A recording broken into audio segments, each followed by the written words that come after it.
Greetings, friends. As always, it's an extremely high honor to welcome you back to Rick's Garage.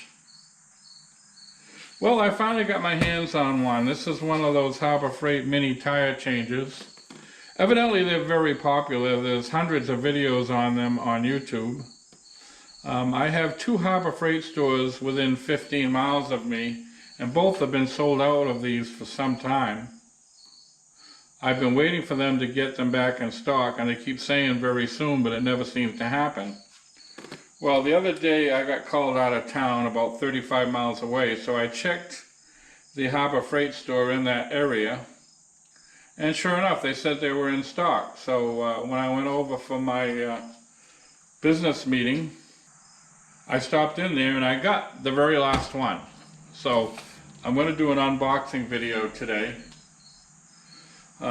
I've seen a lot of demonstrations on these things, but I haven't seen too many unboxing videos. So the subject for today is going to unbox it, and then I'm going to try to find a place to mount it.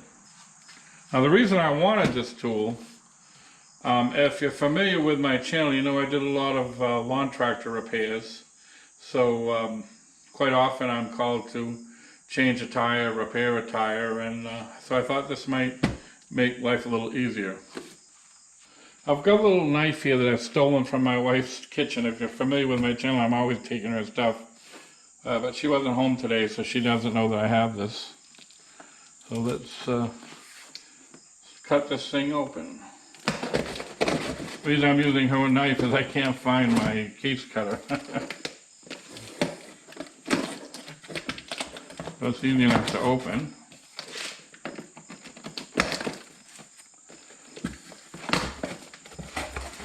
Okay.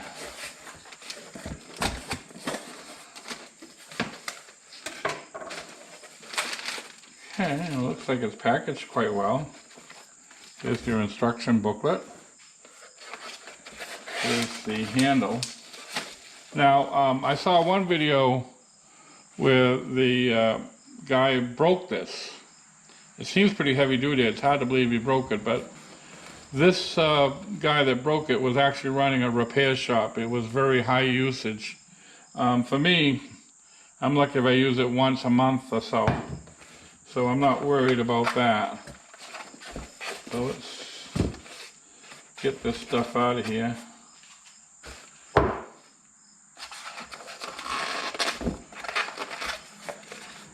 So it looks like this will also be a video on how to assemble it.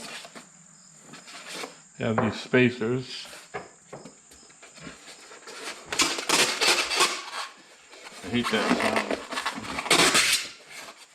Now I saw another video. The guy actually bent this threaded rod, but it looks like a common threaded rod would probably be very easy to buy in a hardware store should you bend it. You could probably go online and get a hardened one. Made in China. Most everything you buy at Harbor Freight is made in China.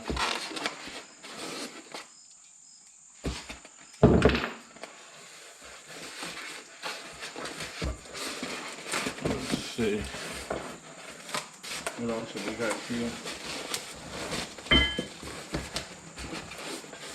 This is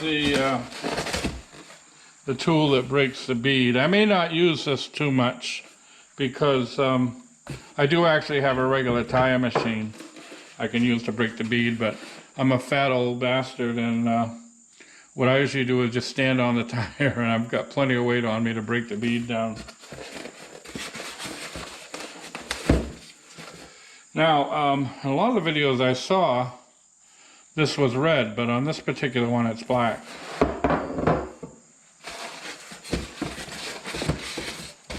And that's it. You got this big styrofoam that we have to get rid of. And there's a few clevis pins here. What would we do without styrofoam? Alright, so that's going to go into scrap and recycling. Okay, friends, this is what came with it.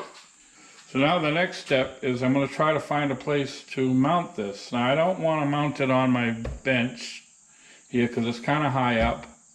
And I don't want to put it in my vise because that would make it really high up. I want someplace where it's probably a little bit lower than waist high. Give me a little more leverage to use it. And I've kind of got an idea. Okay, friends, I think I'm going to try to mount the tire changer to this table. I have my rotor table on top of it, but it's not bolted down. I can move it off of there. Let me slide this off.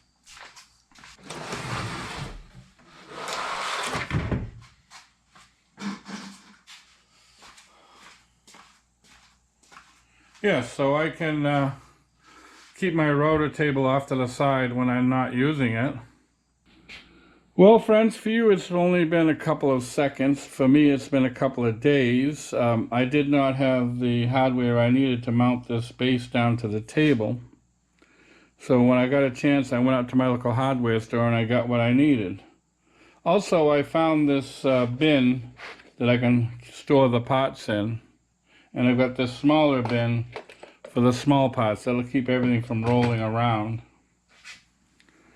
Also, friends, as you can see, I added a spray bottle to my little kit here. This is for lubrication.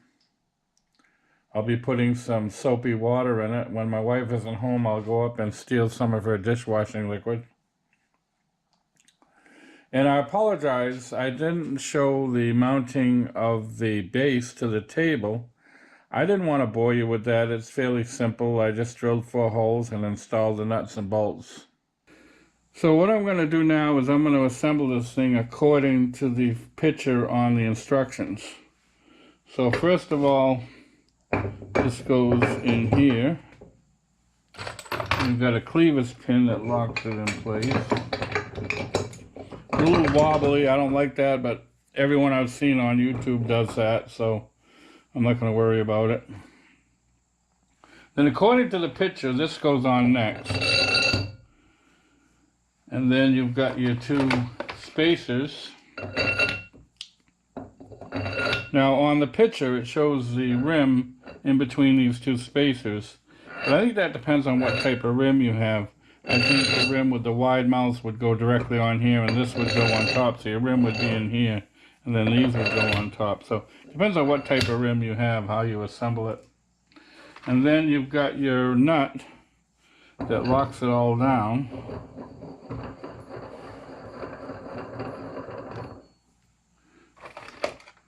And this is your bead breaker. Now this bead breaker would go in like this, and you've got another clevis pin that would lock that in place, and this is how you would break the bead. Now I don't intend to use this very much for 2 reasons. One, I'm a fat old bastard and I could just simply stand on the tire and break the bead. Or I have a tire machine. I can just use the bead breaker on the tire machine if I have a real stubborn one. But I will, when I do get a tire to change, I will demonstrate this. Now this is your removal tool. This side here is for removing the tire from the rim. And this side here is for installing the tire. That would go over here like this, and then you would go around and try to install the tire. Now also I purchased an extra valve core tool. I've got one over at my tire machine, but I want to keep going over there and getting stuff. So there might be a few things that I'm going to purchase in duplicate for this station over here. So I won't have to keep running to my tire machine for things. Well, friends, that's all I have for now. I expect in a day or so I'll have a tire available that I can use to demonstrate this tool.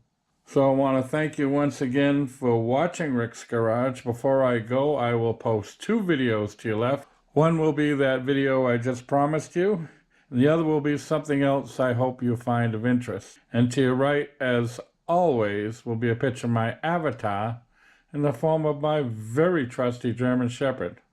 By all means, feel free to click on that should you wish to subscribe to my channel. So thanks again for watching, and we hope to see you all very, very soon.